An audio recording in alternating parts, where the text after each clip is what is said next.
예, 여러분 안녕하세요. 사고와 표현 공부를 하겠습니다. 10주차 공부를 합시다. 10주에는 가정폭력과 젠더 불균형의 문제를 한번 생각해 보기로 하죠. 이게 이 자료, PDF 자료는 15페이지 분량입니다. 10주차 자료는 이거 하나 여러분에게 제공할게요. 녹화 영상은 1, 2, 3차씩 각 30분씩 나눠서 할 거고요.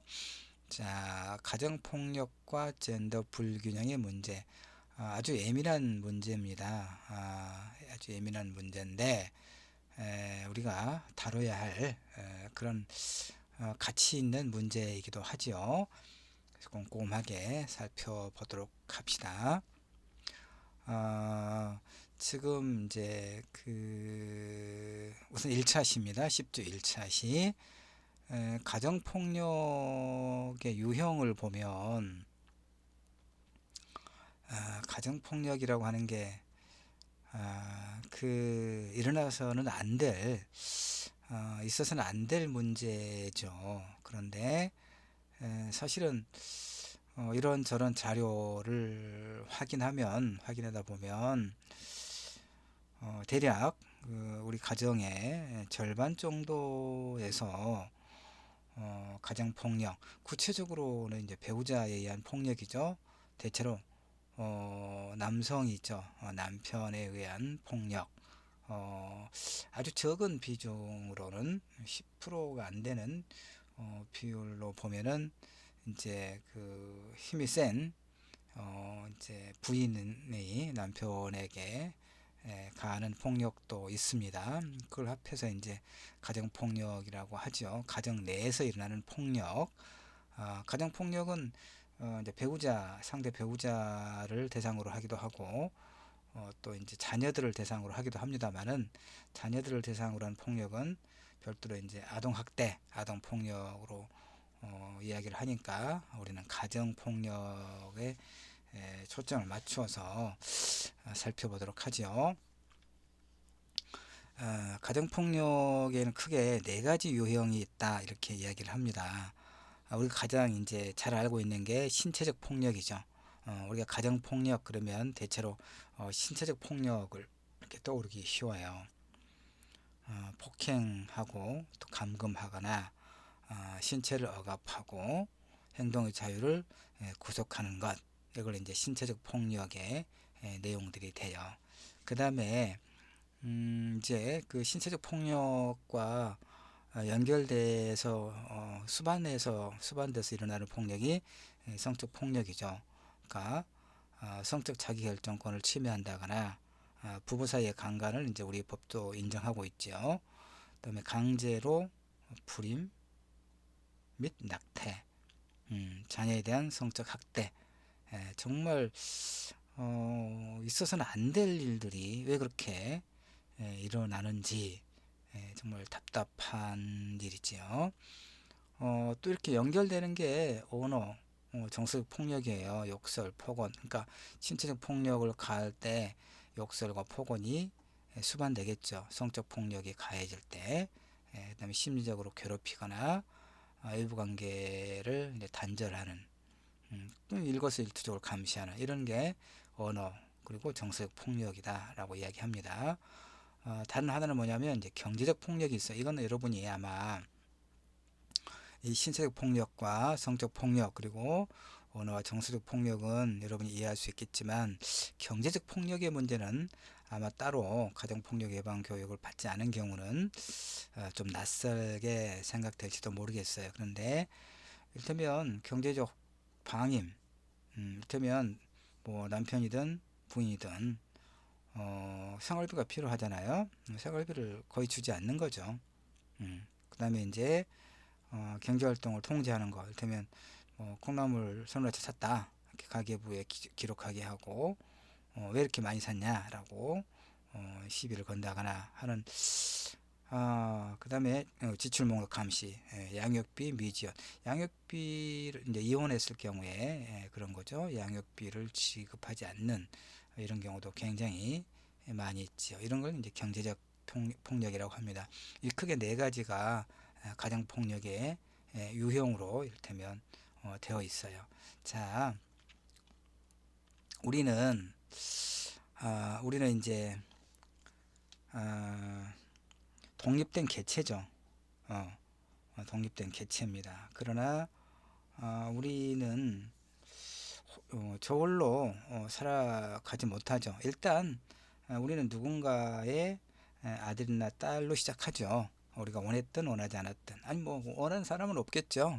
우리는 예, 그냥 세상에 던져진 존재라고 볼 수 있죠. 그러나 이제 어쨌든 우리가 세상에 태어날 때 그 이제 부모가 어쨌든 있는 거고, 그렇게 해서 또 가정이 이제 형성이 되는 거죠. 우리가 또 성장하면 배우자를 만나고 아이를 낳고 또 가정을 꾸리고 그러겠죠. 이렇게 우리 각 개개인은 독립된 그런 개체이긴 하지만 대체로 가정이라고 하는 이런 어떤 제도 속에서 살아가죠.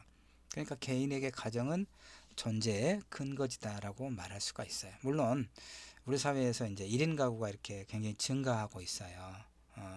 그에 따라 그 전통적인 가정 혹은 가족의 그 개념이 변화하고 있죠. 그 전통적인 가정 혹은 가족의 개념은 뭐였어요? 이제 가부장 아버지를 중심에 놓고 어머니, 그리고 이제 그 자녀들로 이루어진 가정.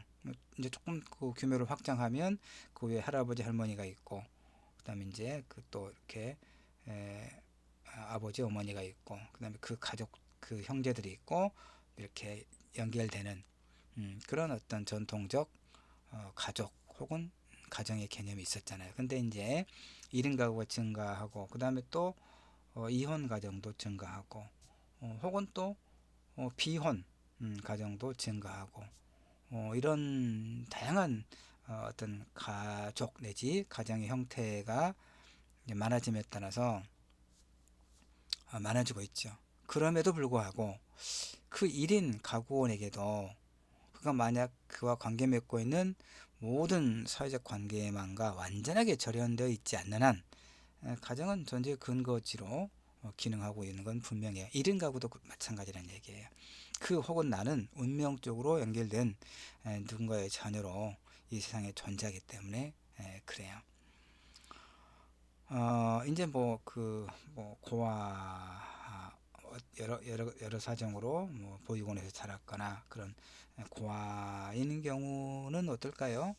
부모와 형제 자매가 이제 드러나지 않겠지만, 그러나 또 누군가를 좋아하고 그와 관계를 맺고 이렇게 새로운 가정을 꾸려서 살아가는 경우도 있을 것이고, 그러겠죠. 어쨌든 그 다음에 이제 사회적 관계 속에서 어떤 친소 관계를 형성하잖아요. 우리가 좀 친밀하거나 좀 그렇지 않거나.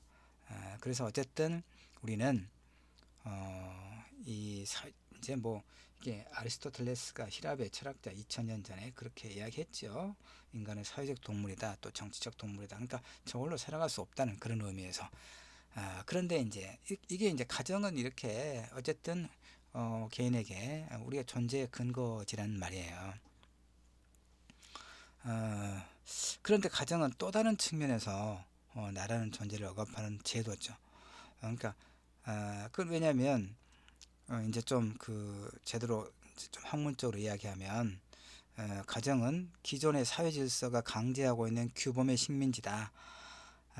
기존의 사회 질서와 규범의 재생산 기지다라고 말할 수 있어요.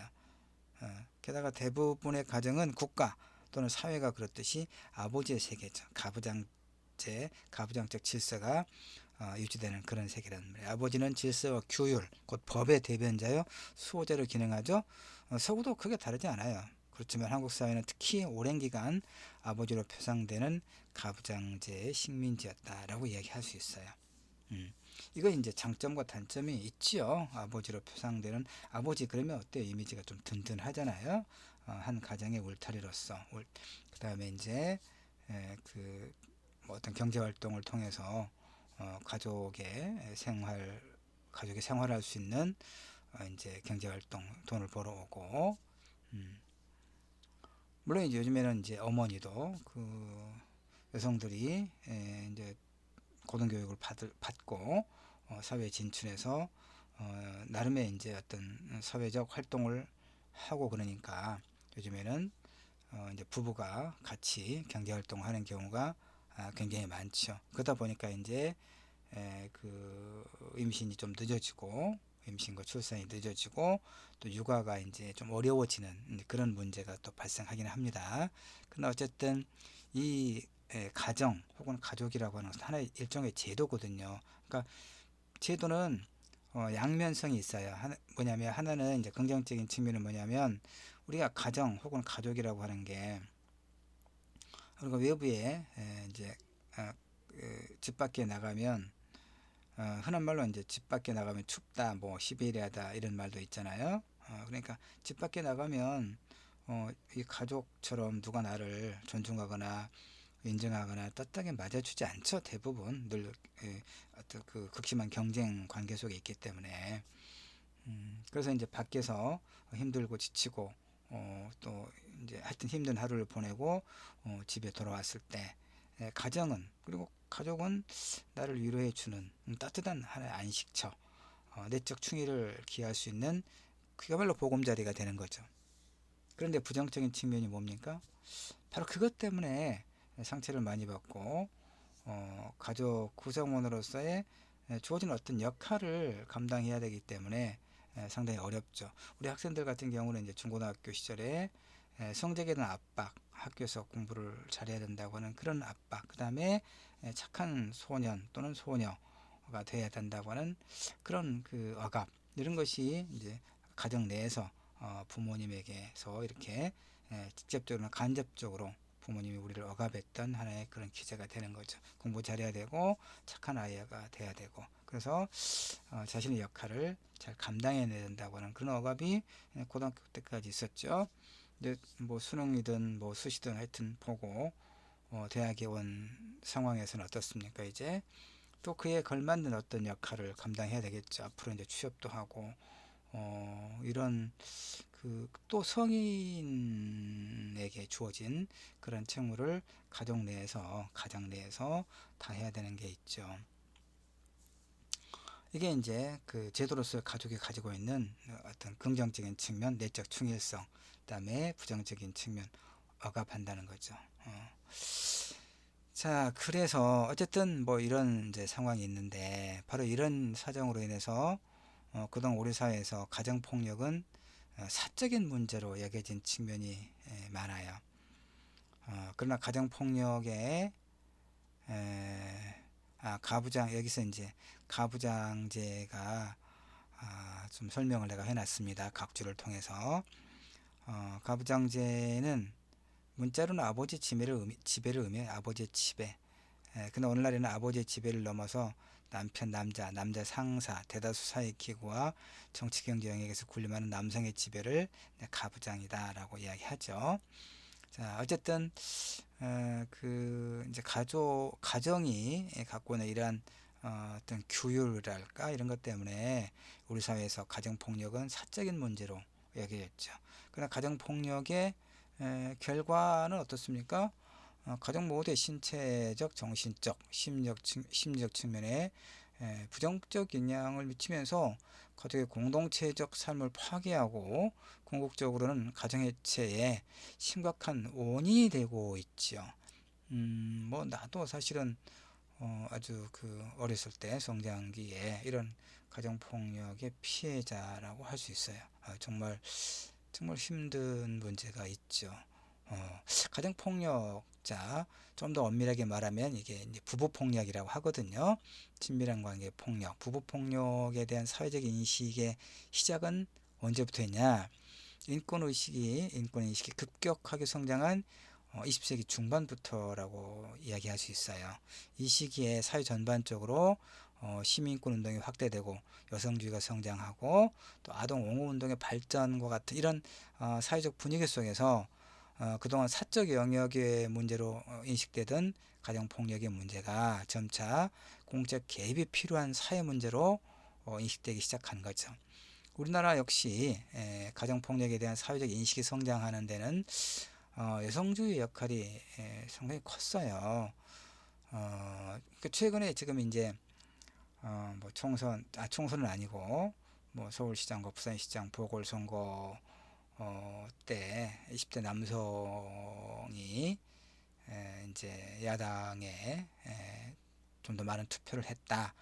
이것으로 인해서 그다음에 또 그 여성의 한 15%는 이제 여야가 아닌 그 소수 정당에 투표를 했다. 젠더 이슈를 제기하는 그런 이제 소수 정당에 투표를 했다. 이런 이야기들이 있어서 그다음에 또 그 소위 남성 20대 젊은 남성의 표심을 분석하는 일부 과정에서 일부 정치인들이 그 해석을 오도하죠. 그래서 뭐 여성들도 병역 의무를 뭐 이행해야 된다거나 이런 주장을 하는 데까지 나아가고 있어서 한국 사회에서 이 젠더 이슈는 굉장히 그 휘발성이 강한 그런 문제인데 본질이 아니라 그 표피적인 문제를 정치인들이 늘 이렇게 건드려서 불필요한 그런 어떤 논쟁이 확산되고 있고 뭐 이를테면 여성과 남성이 서로를 적대시하고 혐오하는 그 바람직하지 않은 어떤 현상이 일부 있기도 해요. 그러나 어쨌든 한국 사회에서 그 좋든 싫든 지지하든 혐오하든 간에 여성주의 담론의 역할이 한국 사회를 진일보 한국 사회가 좀 더 어떤 그 진보적인 그러니까 조금 더 긍정적인 어떤 방향으로 나아가는데 상당한 역할을 한 것은 분명해요. 그 중에 하나가 가정폭력에 대한 사회적 인식의 성장. 자, 가정폭력에 대한 사회적 대응의 정당성과 당위성 획득의 역사는 자연스럽게 이루어진 게 아니죠. 그러니까 모든 어떤 진보적 가치는 자연스럽게 이루어진 게 아니에요.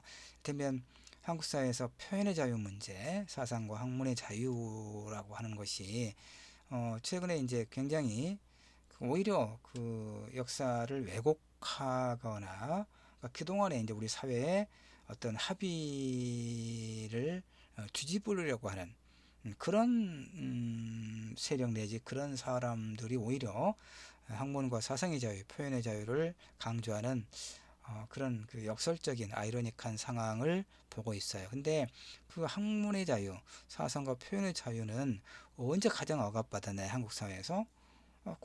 군인 정치인들이 통치하던 그런 시절이었잖아요.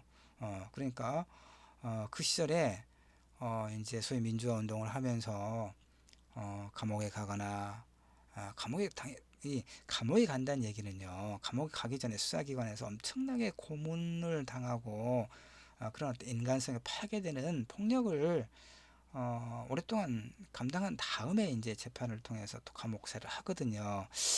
그리고 또 드러낸 이제 여성 운동가들의 경우는 알게 모르게 성적 폭력에 희생되고요. 또는 많은 사람들이 또 그 정치적 어떤 억압의 결과로 사형 선고를 받고 억울한 죽임을 당하는 그런 경우가 없지 않았잖아요. 그러니까 그런 사람들의 그야말로 피와 땀과 눈물의 결과 우리가 민주주의가 좀 진전이 되고 그러면서 학문과 사상의 자유와 표현의 자유가 어떤 절대적인 헌법적 가치로 이제 요구되고 인정받게 되는 이런 상황인데 그때 그러니까 그런 군사 정권에 협력하거나 군사 정권에 그 부역했거나 뭐 같은 얘기가 되겠네요. 그 다음에 그런 정권의 혜택을 받았거나 그런 사람들이 이제 와서 사상과 학문의 자유, 표현의 자유를 운의하면서 우리 사회에서 합의된 어떤 역사적 문제를 왜곡하거나 정당성을 부정하는 그런 이야기를 하면서 사상과 표현과 무슨 학문의 자유를 운의하는 것 자체가 참으로 어불성설이다, 아이러니다 이런 생각을 해요. 자, 다시 자료로 돌아가면 그러니까 우리 20대 친구들이 좋아하거나 싫어하거나 관계없이 상관없이 이 여성주의 담론이 한국 사회에서 이런 가정폭력의 문제라든가 데이트폭력의 문제라든가 이런 젠더 이슈를 담론화하고 한층 진일보한 방향으로 나아가게 하는데 상당한 역할을 했다는 것을 우리가 인정을 해야 돼요. 그러니까 이야기 아까도 봤지만 이런 그 어떤 진보적 의제가 자연스럽게 이루어진 게 하나도 없어요. 인권의식 성장, 여성주의 발전 등과 같은 사회적 분위기와 여성단체들의 부단한 노력을 통해서 이런 그 가정폭력에 대한 사회적 인식이 성장하고 현재 이르렀다 이렇게 볼 수 있어요. 1997년에 가정폭력 방지 및 피해자 보호 등에 관한 법률과 가정폭력 범죄 처벌 등에 관한 특례법이 제정된 이래 가정폭력 피해자 보호를 위한 서비스 및 정책적 지원과 가해자에 대한 처벌과 상담 명령 같은 이런 다양한 사회적 노력을 기울여 오고 있거든요. 그럼에도 불구하고 가정폭력 특히 아내 학대 문제는 그 발생 빈도가 참 심각해요. 그 이미 고인이 되었습니다마는 영화배우 최진실 같은 경우도 야구 선수였던 남편에게 지속적으로 그런 어떤 물리적 폭력을 당했다라고 나중에 이야기를 해서 우리를 깜짝 놀라게 했죠. MBN의 그 8시 밤 뉴스 앵커 7시 반에 하던데 MBN 뉴스 앵커를 진행하고 있는 김주화 앵커도 자기 남편에게 이렇게 그 폭력을 많이 겪었다라고 이야기해서 또 우리를 깜짝 놀라게 했죠. 이혼했죠. 실명을 거론해서 이제 미안하긴 합니다만은 공인들이기 때문에 바로 그런 우리 이제 이를테면 뭐 거의 정상을 달리는 여자 배우가 그리고 그렇게 이제 그 똑똑한 그 앵커 역시 가정에서는 남편에게 그 지속적인 그런 폭력을 에, 겪었다는 것이 바로 그런 것 그러니까 보통의 가정에서는 그야말로 얼마나 이런 가정 폭력의 문제가 일상화되고 있을까 하는 이제 그런 차원에서 이야기를 했죠.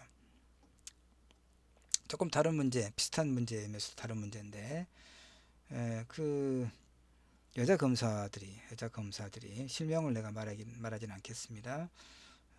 뭐 대충 다 알 테니까. 아니 검사 그러면 우리가 보통 검사는 그 어떤 사법 권력의 핵심적 위치에 있거든요. 수사권, 기소권, 기소권, 공소권 다 가지고 있는 그런데 그 검사가 특히 여성 검사가 뭐 신임 검사라거나 이런 시기에 그 부장 검사들에게 성추행 혹은 성폭행을 당할 수도 당한다. 많지는 않겠지만 실제로 이런 사례가 여러 건 쟁점화됐죠. 그런 뉴스 보면 얼마나 우리가 놀랍니까? 세상에 그 어떤 사법 권력의 정점에 있는 검사가 여자 검사가 그러니까 검사가 여자라는 것 때문에 그 성적 폭력의 피해자가 될 수 있다는 정말 놀라운 그런 어떤 사실을 우리가 목도하게 되죠. 그러니까 일반적인 그냥 평균적인 일반적인 사람들은 어떠할 것인가 이런 놀라움, 폭력, 데이트폭력, 성폭력, 가정폭력의 문제가 얼마나 심각한가를 우리가 지금 함께 생각해 보고 있습니다. 자, 물론 이제 그 내가 수업에서 이제 이런 그 주제를 가지고 이야기를 하다 보면 일부 남학생들이 격렬하게 좀 반응하는 경우가 있어요. 강의실에서. 특히 이 그림 같은 경우도 이제 이야기를 했죠. 교수님 왜 교수님은 이런 그림을 활용을 하십니까? 근데 왜 뭐가 문제 있는데 보세요. 이 가해자가 폭력의 가해자가 남성이고 피해자가 여성으로 그려지고 있잖아요. 그러니까 이것은 일반화의 오류가 아닙니까? 왜 가해자는 남성이고 피해자는 여성인가? 이것은 이제 일반화의 오류를 범하는 것으로 남성을 뭐 성범죄라든가 폭력 범죄 잠재적 가해자로 인식하게 할 그런 좀 잘못된 뭐 그림이라든가 그런 내용이 아니겠습니까? 라고 항의를 하기도 해요. 일단 옳은 지적이에요. 최근에 양성평등교육원장이 그 가정폭력과 관련된 성폭력과 관련된 이 자료를 만들면서 남성을 그렇게 잠재적 가해자로 규정하고 있는 내용이 있어서 문제가 됐었죠. 난 그건 올바르지 않다고 봅니다. 예, 그러니까 남성은 가해자고 여성은 피해자다라고 하는 이런 단순화된 그런 이미지, 인식은 매우 잘못된 것이죠. 그 반대의 경우도 얼마든지 있을 수 있고, 특히 내가 늘 이야기하지만 남성 사이에서도 이런 그 권력의 위계관계가 항상 있어요. 그러니까 남성 중에서도 남성 그 집단, 친구든 뭐 직장이든 어떤 집단 내에서도 물리적 힘이 강하고, 그다음에 사회적 권력이 있고, 그다음에 경제적 권력이 있으면 주변 사람들에게 아무리 친한 사이라 할지라도 그런 권력을 행사해요. 위계가 있단 말이에요. 여성도 마찬가지예요. 일반적으로 피해자라고 말할 수 있는 여성도 그 내부에서 단일화하지 않거든요. 그 정체성이라고 하는 것이. 그러니까 뭐 한진 그 그룹의 그 회장 부인이었던 이 누구 그 여성은 뭐 자기 자원 기사나 그다음에 이제 자기 집에서 일을 돌봐주는 사람들에게 아주 비하 욕설을 하고 늘 이렇게 뭐 물건을 집어 던지기도 하고 소위 이런 갑질을 했잖아요. 여성이지만 바로 그거죠. 그러니까 남성이다 여성이다가 문제가 아니라 그 사람이 가지고 있는 물리적인 힘, 그다음에 사회 경제적 자본을 가지고 자기보다 그걸 덜 가지고 있는 사람에게 갑질을 하고 폭력을 행사한다고 봐야 되겠죠. 그 폭력의 문제는 그렇게 봐야 올바른 겁니다. 그래서 이렇게 이제 남성 가해자, 여성 피해자라고 이분법적으로 보는 것은 옳지 않지요. 기본적으로 옳지 않습니다. 그러나 지금 우리가 지금 다루고 있는 소위 이제 가정 폭력의 문제, 데이트 폭력의 문제, 성적 폭력의 문제에 있어서는 절대 다수가 그 가해자가 남성이고 피해자가 여성인 것은 통계가 보여주고 있어요. 그러니까 이런 이제 어떤 이미지와 이런 내용을 부정적으로만 이렇게 정서적으로 부정적으로만 보지 말고 왜 이런 폭력의 문제가 발생하는가, 그것의 원인이 무엇인가, 그리고 이런 폭력의 문제는 반드시 우리가 해결해야 되잖아요. 그러니까 우리가 그 어떤 질병에 걸렸으면 그 질병을 치료해야 되죠.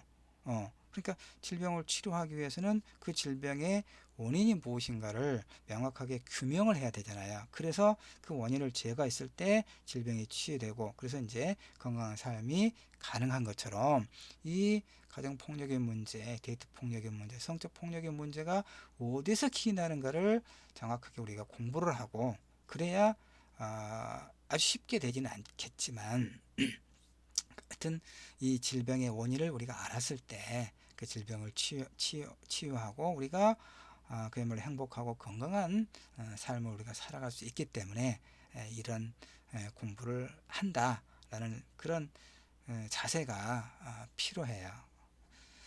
자, 그 다음에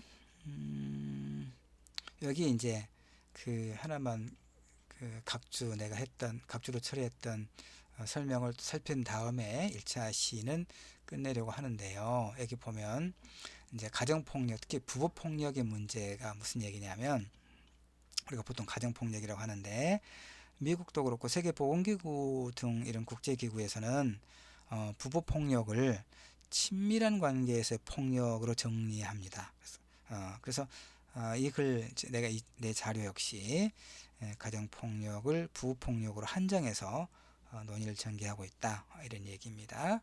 그러니까 가정폭력 역시 같은 거예요. 가정폭력에 그러니까 그 좀 뭐 10%도 안 되는 그런 비율에서는 여성이 그 아내가 남편에게 폭력을 행사하는 걸로 이렇게 통계가 나와요. 그러나 90%가 넘는 절대적 그 다수가 가해자가 남성이다 라고 하는 측면은 부인할 수 없는 현실이기 때문에 이런 이미지를 내가 사용하고 있다는 것을 이해를 해주기 바랍니다. 자, 여기까지 사고 표현 10주 1차 시 가정폭력과 젠더 불균형의 문제 1차 시를 마치도록 하겠습니다. 쉬었다가 2차 시에서 계속 이야기를 나눠보도록 하죠.